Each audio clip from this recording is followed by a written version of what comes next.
I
got it, Ashmi. Yeah, better you should get it.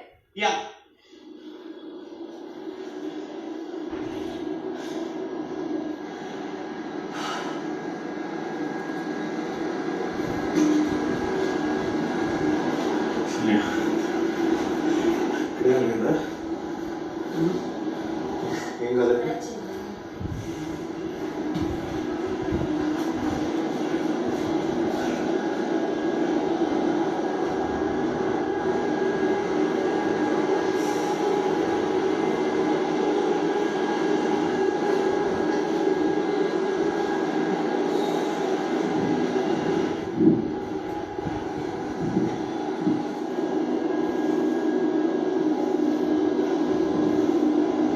నేను నీ దాంట్లో leadership skills ఎప్పుడు చూడలేదు అండ్ అసలు మీకు ఎవరికి ఓపెన్ అప్ కూడా కాలేదు.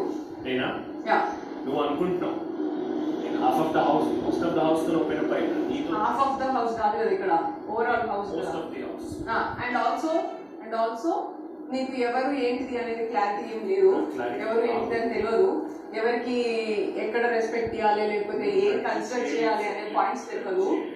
అండ్ కలెక్టివ్ గా ఎక్కడ కూర్చోవాలి, సెపరేట్ గా ఎక్కడ చూసుకోవాలి, కలెక్టివ్ డెసిషన్ ఏంటిది, ఇండివిజువల్ డెసిషన్ ఏంటిది అవన్నీ నీకు తెలీదు.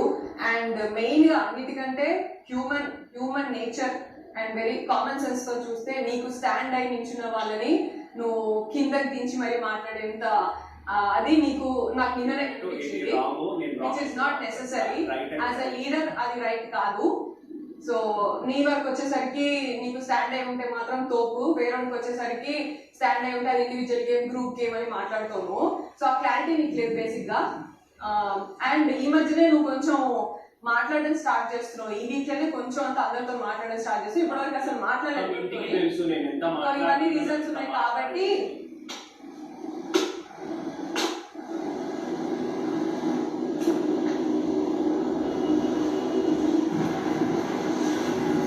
నీతో ఓపెన్ అప్ అయిందనా, నేను నీతో ఓపెన్ అప్ అయిందనా, నేను నీతో ఓపెన్ అప్ అయిందనా, నేను నీతో ఓపెన్ అప్ అయిందనా, నేను నీతో ఓపెన్ అప్ అయిందనా, నేను నీతో ఓపెన్ అప్ అయిందనా, సీత నేను నీతో ఓపెన్ అప్ అయిందనా. Okay right. నిఖిల్ నేను నీతో ఓపెన్ లేనా, నీతో పృథ్వీ నీతో ఓపెన్ అప్ అయ్యలేనా నేను? ఎవరి గురించి పర్లేదు, లేదు హ్యూమన్ నేచర్, హ్యూమన్ ఇది అది ప్రతి దాంట్లో హ్యూమన్ బీయింగ్ హ్యూమన్ అని చెప్పే అవసరం లేదు. నేను నాకు మనుషుల పైన క్లారిటీ ఉందో లేదో నీకెట్లా తెలుసు? నిన్ననే అర్థమైంది నువ్వు మాట్లాడిన మాటలు, నీ యాటిట్యూడ్. అంటే నీకు రాంగ్ అంటే నేను కరెక్ట్ కాదన్నట్ట. చాలా మంది స్కిల్స్ లేవు, నువ్వు ఎక్కడ ఇనిషియేటివ్ తీసుకొని మాట్లాడింది లేదు, ఎవరికైనా మాట్లాడొచ్చినప్పుడు డిస్కషన్ అయ్యింది లేదు. మాట్లాడట్లేదు కాబట్టి నువ్వు అట్లా అంటున్నావు. నేను నీతో మాట్లాడడానికి రెడీగా లేకపోతే అసలు మాట్లాడే మాట్లాడకు. రెడీగా ఉండు, వినడానికి రెడీగా లేకపోతే నువ్వు వినని తర్వాత కూడా I don't accept.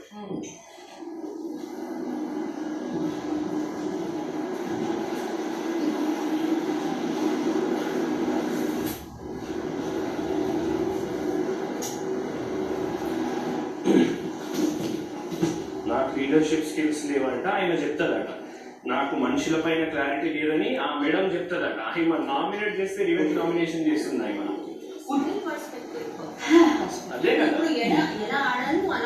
ఎస్ అంతే థ్యాంక్ యూ. లేదు అమ్మా ఎట్లా పడితే అట్లా ఇదేదో చెప్పేస్తుంది అక్కడ పోయి నించోని. అంటే ఒక మనిషి మొత్తం చెడోడు అయిపోవాలన్నట్ట. ఆయన పర్స్పెక్టివ్ కరెక్ట్. ఆయన బిగ్ బాస్ అన్నట్టు చేస్తుంది మొత్తం.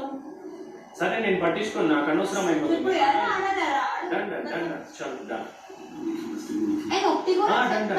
ఫస్ట్ ఎవరు తీసుకుంటారు అది ముఖ్యం కాదు. దాని తర్వాత లాక్కో ఏదో చేయండి మీరు. Right got it. లే పర్లేదు, నో వరీ.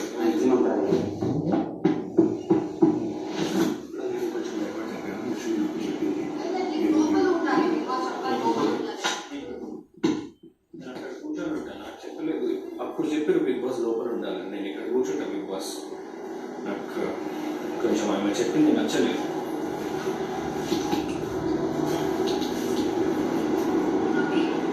యష్మి నేను మీకేదో చెప్పాలి. మణి ఇక్కడ ఒకసారి మా షర్ట్ అక్కడ పెట్టినా ఇంకా చెప్తాదంటే ప్రేరణ ఒక్క నిమిషం అంటే ఎలిమినేట్ అయిన వాళ్ళతో మాట్లాడాలి కొంచెం. నేను ఎక్కడ వస్తాను వేగా నేనేమనుకుంటున్నానంటే నేను కథ ఏంటి ఆబ్వియస్లీ లాస్ అయిపోయిన వాళ్ళు చీఫ్ అయితే బ్యాలెన్స్ అవ్వాలి. స్టార్టెడ్ వాడి ఆ బ్యాలెన్స్ చీఫ్ అయితే అప్పుడు నెక్స్ట్ కమింగ్ టాస్క్ ఎలాగో ఎవరెవరు అవ్వాలనుకున్నామో అందరూ ఇన్నట్ అయిపోయారు. సో ఇప్పుడు ప్రేరణ అయినా మాకు లాస్ అర్థమవుతుందా? బ్యాలెన్స్ అవ్వాలి. 5 members 6 members ఫ్యూచర్ ఏ టాస్క్ వచ్చినా మాకు బ్యాలెన్సింగ్గా ఆడలేదు. సో అక్కడ ఎవరు పవర్ఫుల్ అన్నారు వాళ్ళని లాక్కడం మా స్ట్రాటజీ వాడచ్చు. అర్థమైంది నీకు? సో బెటర్ మీరు అందరూ ఫైట్ చేసినట్టు యాక్ట్ చేయండి, కానీ ఎండ్ ఆఫ్ ది డే వాడే పెట్టుకోవడం బికాస్ మేము అడ్వాంటేజ్